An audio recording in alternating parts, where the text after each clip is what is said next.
Oke guys, welcome back to Gnosis alias Cakra Diva dalam pembahasan alur cerita prediksi alias spoiler BTTH Season 5 episode ke-112 yang tentunya udah kalian minta-minta sambil ngamuk-ngamuk. Aduh ya guys ya, bukan ditunda-tunda BTTH guys. Jadi bikin spoiler tuh nggak gampang, bikinnya tuh lama, susah gitu guys. Jadi yang ditayang-tayangin sebelum spoiler itu tuh dibikinnya juga udah lama-lama itu guys gitu jadinya gitu. Nah kenapa sih kok spoiler tuh lama bang? Nah jadi nih ya buat yang teman-teman belum tahu, spoiler itu dibikinnya dengan hati dan sebaik mungkin biar kualitasnya tetap terjaga. Makasih buat kalian semua yang udah sabar menanti.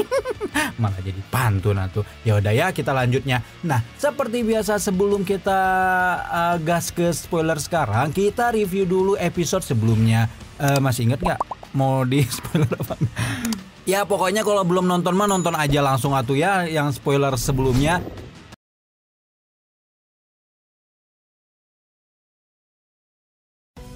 Wusen melangkah maju dan meledakkan doki merah menyala dari tubuhnya sebelum berkedip menghilang di hadapan semua orang. Shoyan menyipitkan matanya melihat Wusen menghilang namun masih menyisakan semacam cahaya merah yang mampu ditangkap oleh persepsi spiritualnya. Ketika itulah tinju merah muncul entah dari mana dan berusaha menghantam dada Shoyan meskipun akhirnya hanya bertabrakan dengan udara kosong karena Shoyan telah menghilang dari sana dengan gerakan 3000 petir. Tubuh Shoyan baru saja bergerak ketika sebuah tangan besar berwarna merah melewati tubuhnya dan menyisakan semacam doki panas yang menyebabkan kulitnya terasa sakit.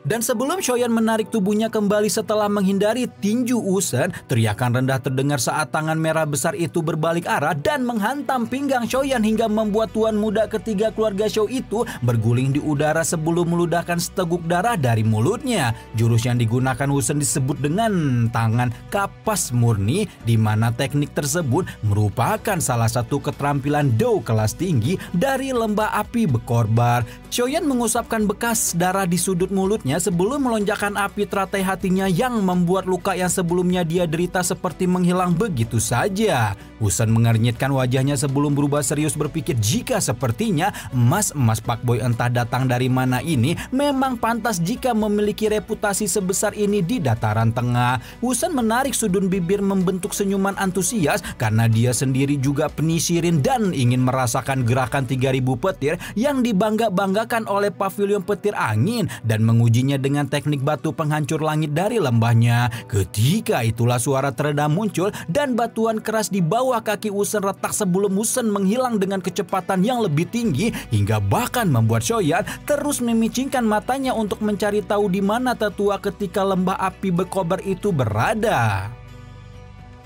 Baru sepersekian detik kemudian sosok manusia berwarna merah menyala muncul dengan cara yang sangat aneh membawa dentuman sonik yang rendah dan dalam saat bertabrakan sisa bayangan 3000 petir Shoyan. Tanpa menunggu ledakan sonik itu menyebar, manusia merah itu sekali lagi menginjak tanah sebelum mengubah tubuhnya menjadi roket yang naik ke udara dan dalam sekejap muncul di hadapan Mang Oyen. Harus diakui kecepatan batu penghancur langit lembah api Bekorbar sama sekali tidak kalah dengan gerakan 3000 petir sehingga Shoyan tidak bisa terus melarikan diri dan akhirnya menarik keluar penggaris besarnya.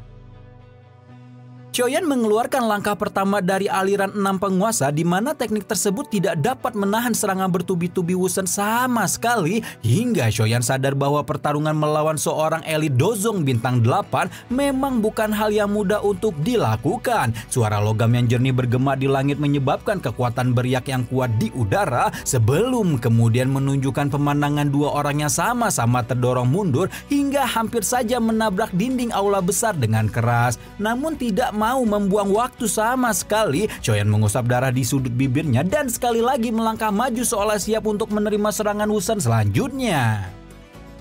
Seisi aula dibuat terkejut melihat Shoyan secara mengejutkan benar-benar bisa bertarung dengan seimbang melawan Wusen hingga 5 pertukaran telah berlalu menandakan jika Shoyan bertahan selama 5 pertukaran lagi maka sudah jelas perubahan 3 api misterius akan jatuh ke tangannya. Tubuh Wusen dengan lembut melayang turun dari langit, kakinya menginjak tanah dengan keras dan membuat kekuatan agung melonjak dari tubuhnya sembari memuji kemampuan Shoyan yang memang bukanlah seseorang pemuda kaleng-kaleng.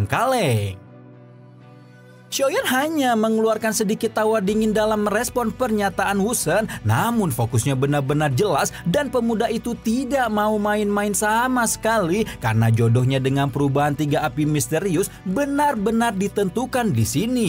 Meskipun gerakan 3000 petir memang sedikit lebih cepat daripada batu penghancur langit, teknik lembah api berkorban di sisi lain memiliki daya eksplosif dan kekuatan serang yang lebih besar. Karena itu juga Shoyan tidak mau bersikap lengah sama sekali dan menatap lurus-lurus ke depan saat Woosen sekali lagi berkedip sebelum muncul di hadapannya.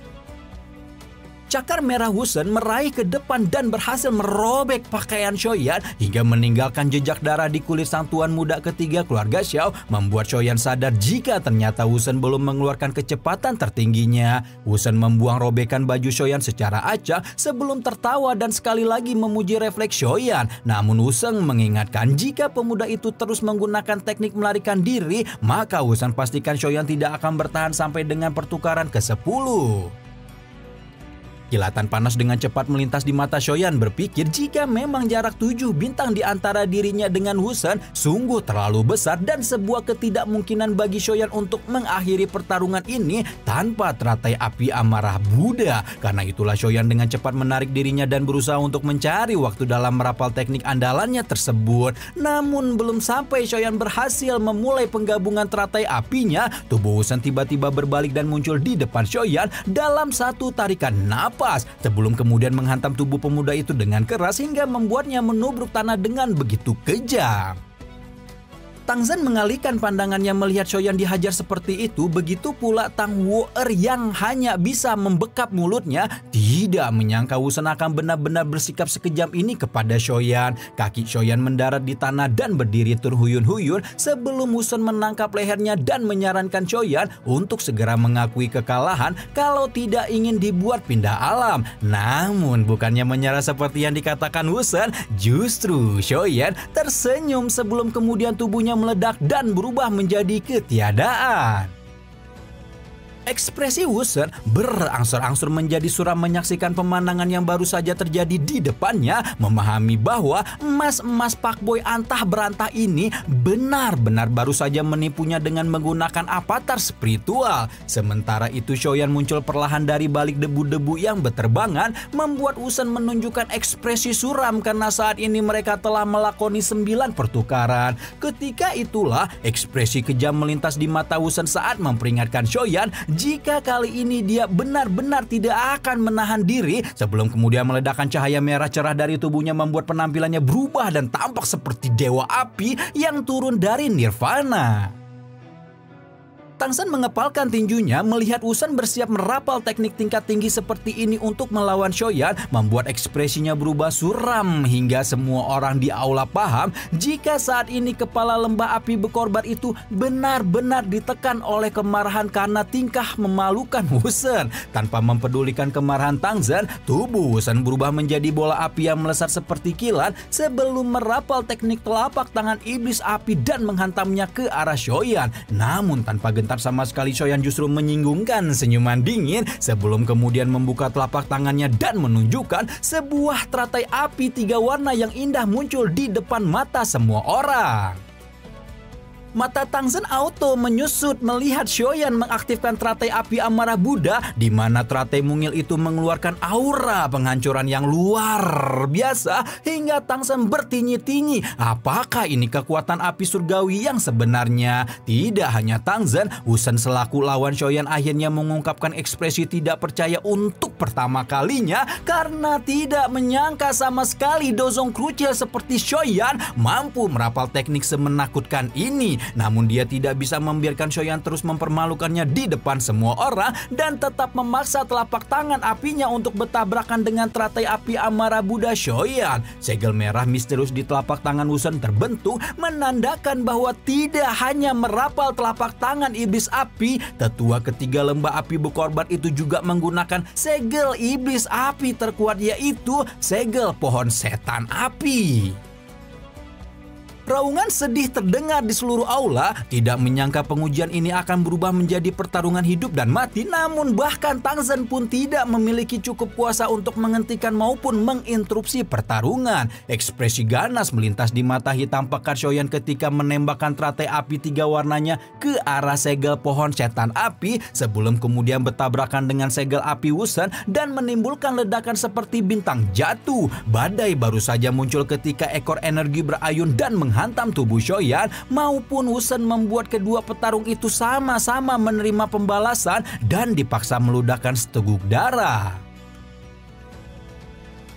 Pada saat ini ruang kosong di luar aula telah benar-benar hancur dan gelombang demi gelombang energi terus menyebar dari badai, membuat wajah Tangzhen benar-benar berubah hitam pekat seolah tidak habis pikir bagaimana pengujian Xiaoyan tiba-tiba berubah menjadi sesuatu yang hampir menghancurkan seluruh bangunan lembah. Tetua kedua alias si Asep tidak dapat menahan tubuhnya yang bergetar karena tatapan tajam Tangzhen dan wajahnya segera ditutupi dengan senyum pahit saat menyadari jika ketua lembah api berkobar itu benar-benar hampir tidak bisa menahan kemarahannya. Tangzhen mengabaikan senyum pahit di wajah Asep sebelum kemudian melangkah ke depan dan memotong ruang kosong di depannya hingga menciptakan celah spasial berukur 100 kaki. Tangzhen menghempaskan badai energi yang tersisa dari pertarungan Xiaoyan dan Wusen menuju celah spasial di mana kemampuan merobek ruang yang menggetarkan jiwa ini adalah sesuatu yang hanya bisa dilakukan oleh seorang legenda Dozun. Murid-murid lembah api iblis akhirnya menghela napas lega melihat Tangzhen telah mengusir badai energi yang menakutkan dari aula, di mana setelah mengusir badai energi itu Tangzhen tidak bisa menahan getaran di hatinya karena dia sadar yang telah menciptakan badai itu tidak lain adalah teratai api Xiaoyan. Tangzhen menghela napas pelan di dalam hatinya karena dengan kemampuan seperti ini, sepertinya Xiaoyan telah memiliki seorang guru yang tidak kalah luar biasa dan pemikiran itu tanpa sadar membuat kekecewaan melintas di matanya. Ya, maksudnya Tangzhen nih kayaknya berniat menjadikan Xiaoyan muridnya atau murid lembah api berkorban. Tapi karena mikir Xiaoyan dan punya guru jadilah si Tangzhen patah hati. Gitu ya guys ya. Baru setelah itu Tangzhen perlahan turun dari langit dan mengumumkan bahwa pengujian telah berakhir di mana Xiaoyan secara mengejutkan mampu meloloskan diri dari pengujian menakutkan tersebut. Buat teman-teman yang nggak tahu itu celah spasial apa, celah spasial itu yang udara dirobek itu loh kalau pas lagi baku hantam Dozun yang pernah munculnya itu di pertarungan Abah Yolo sama si siapa sih? Aduh lupa lagi bangke namanya tuh. Ya si Dajjal itu ya, si Dajjal. Masih. Wusen tidak bisa berkata apapun ketika Tangzhen membuka pengumuman dan hanya bisa mengangguk pasrah saat ketua lembah itu menyerahkan teknik perubahan 3 api misterius kepada Xiaoyan secara resmi. Wajah Tangzhen juga berubah menjadi semakin hangat setelah melihat bahwa dua tetua lembah tidak banyak berkata-kata lagi sebelum kemudian memerintahkan semua orang untuk bubar dari aula. Tangzhen berbalik dan memimpin jalan menuju balai teknik Dou di wilayah lembah yang lebih dalam, di mana teknik perubahan 3 api misterius sebagai ilmu rahasia klan telah disimpan secara tutup di sana. Sepanjang perjalanan, Tang Huer mengajak Xiaoyan berbincang membuat bapaknya di depan senyum-senyum mupeng semakin berhasrat untuk mengangkat Xiaoyan sebagai anak mantunya. Huer berusaha menanyakan teknik do menakutkan yang baru saja Xiaoyan gunakan dalam ujian, di mana Xiaoyan hanya bisa menceritakan sedikit tentang teratai api amarah Buddha karena memang teknik tingkat tinggi itu merupakan kartu truf yang dia ciptakan selama bertahun-tahun. Setelah berjalan cukup lama, sampailah Xiaoyan di depan sebuah gerbang besar yang kemungkinan besar merupakan pintu masuk menuju balai teknik lembah api berkorbar. Lingkungan menjadi jauh lebih redup setelah mereka memasuki balai teknik, di mana aula itu memiliki total 3 lantai dan teknik yang telah Xiaoyan dambakan selama ini berada di lantai ketiga. Kelompok 3 orang itu berhenti di sebuah bongkahan kristal dengan berbagai segel aneh di dalamnya, di mana kristal itu disebut sebagai kristal warisan yang menjadi tempat lembah api berkobar menyimpan berbagai teknik rahasia faksi mereka. Jika itu adalah orang lain, Tangzhen pasti akan menggunakan segala cara untuk menghabisi siapapun yang berusaha untuk menyentuh kristal warisan. Namun berhubung Shoyan telah menyelamatkan nyawa Hue-er, ketua lembah api berkorbar itu akan menganggap teknik perubahan 3 api misterius sebagai hadiah kecil untuk Shoyan. Baru setelah menjelaskan beberapa hal, Tangzhen pun meminta Shoyan memasukkan kekuatan spiritualnya dalam kristal warisan, di mana dengan cara itulah Shoyan akan memperoleh versi lengkap dari perubahan 3 api misterius. Sesuai dengan arahan Tangzhen, Shoyan menyusupkan kekuatan spiritual ke dalam kristal warisan, membuat seluruh balai teknik Dou secara samar-samar memancarkan cahaya merah menyala. Ketika melihat ini, Tangzhen dan Tang Hue-er yang ada di sana hanya bisa tercengang karena satu hal yang belum dijelaskan pada Shoyan adalah kristal warisan itu juga memiliki semacam efek pengujian dan hanya akan memancarkan cahaya saat menemukan seseorang dengan bakat luar biasa untuk mempraktekkan teknik perubahan 3 api misterius dengan sempurna. Hal itu membuat Tangzhen sekali lagi menengguk ludah kecewa karena jika saja Shoyan bisa menjadi muridnya, maka dapat dipastikan lembah api berkobar dapat menghasilkan individu lain yang mengejutkan seperti leluhur api pembakaran legendaris dari lembah berkorbar di masa lalu. Pujian semacam ini bukanlah hal kecil karena dari untaian sejarah benua Doki, leluhur api pembakaran adalah satu dari 5 sosok yang mewakili kekuatan puncak benua Doki dan hanya selangkah lagi untuk mengicip ranah Dewa Dodi. Ekspresi terkejut muncul di wajah cantik Tang Hue-er saat mendengar cerita Tangzhen dan jadi bertinyi-tinyi siapakah 4 ahli puncak lain yang juga hampir menembus ranah dewa ini.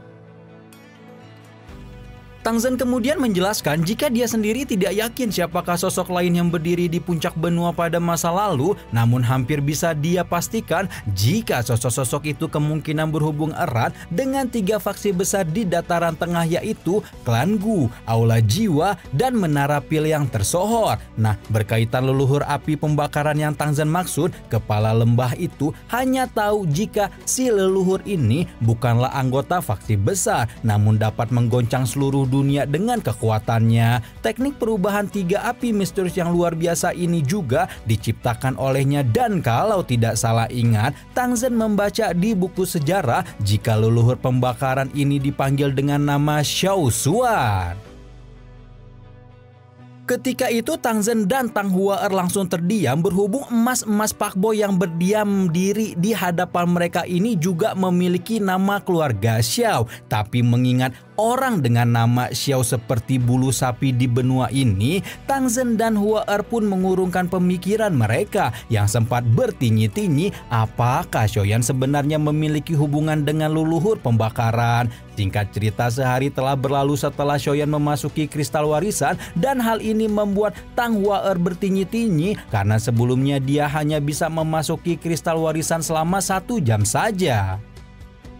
Tangzhen baru saja mau ngomel-ngomel ke anak gadisnya yang tidak serius selama proses pewarisan sebelum diganggu dengan cahaya merah yang menghilang cepat dari bola kristal dan berpindah ke tubuh Shoyan. Sepersekian detik kemudian Shoyan membuka matanya sebelum kemudian membungkuk dan berterima kasih atas pemberian dermawan lembah api berkorbar kepadanya. Suasana hati Shoyan sangat gembira saat meninggalkan balai teknik Dou dengan perubahan 3 api misterius versi lengkap sebelum sekali lagi berterima kasih kepada Tangzhen dan meminta ketua lembah itu untuk mencarinya kapanpun apabila membutuhkan bantuan. Nah, berhubung Shoyan telah mendapatkan apa yang dia cari, tuan muda ketiga keluarga Xiao itu juga tidak bisa tinggal lama-lama di lembah api berkorbar dan segera pamit untuk kembali ke kota Tianhuang. Sepanjang perjalanan menuju kota Tianhuang, Shoyan memikirkan cara untuk melatih perubahan api kedua dan ketiga, di mana kalau dia tidak berhati-hati, Shoyan justru akan menimbulkan kerusakan besar bagi tubuhnya. Karena itulah Shoyan memutuskan untuk tidak buru-buru melatih teknik tingkat tinggi yang baru dia dapatkan dan menentukan tujuan selanjutnya untuk mencari keberadaan ketiga rekannya alias Xian, Xiao Yishan, dan Ye Xinlan dari Liu Ji. Di manor keluarga Liu, Liu Jing dan Lin Yan sudah menunggunya dengan khawatir karena teman-teman mereka yang emang hobi noyib ini enggak pulang-pulang padahal sudah beberapa hari berlalu. Xiaoyan menceritakan secara ringkas pengalamannya selama berada di lembah api Bekorbar sebelum kemudian bertanya kepada Liu Jing apakah seniornya itu sudah mendapat kabar tentang teman-temannya. Dengan pengaruh dan reputasi Liu Jing di kota Tianhuang, kepala klan Liu itu memang berhasil mendapatkan beberapa informasi, di antaranya tentang klan Ye yang dulu sempat begitu tersohor karena berhasil menduduki kursi ketua di Menara Pil. Sayang kursi ketua itu harus menghilang dari tangan klan Ye, dan kalau karena itulah klan Ye mengirim generasi mudanya untuk belajar di Akademi Jiana. Selain informasi tentang klan Ye, Liu Jing juga mendengar kabar tentang seseorang di wilayah Pil yang dikabarkan memiliki tubuh beracun yang membuat ekspresi gelap segera menghiasi wajah Xiaoyan. Eksistensinya sangat terkenal di wilayah Pil karena bagaimanapun tubuh beracun adalah sebuah kekuatan yang menakutkan, dan karena itulah banyak faksi-faksi kuat yang ada di sana berusaha untuk entah menangkap atau menghabisi si pemilik tubuh beracun. Salah satunya adalah faksi yang disebut sebagai Lembah Sungai Es.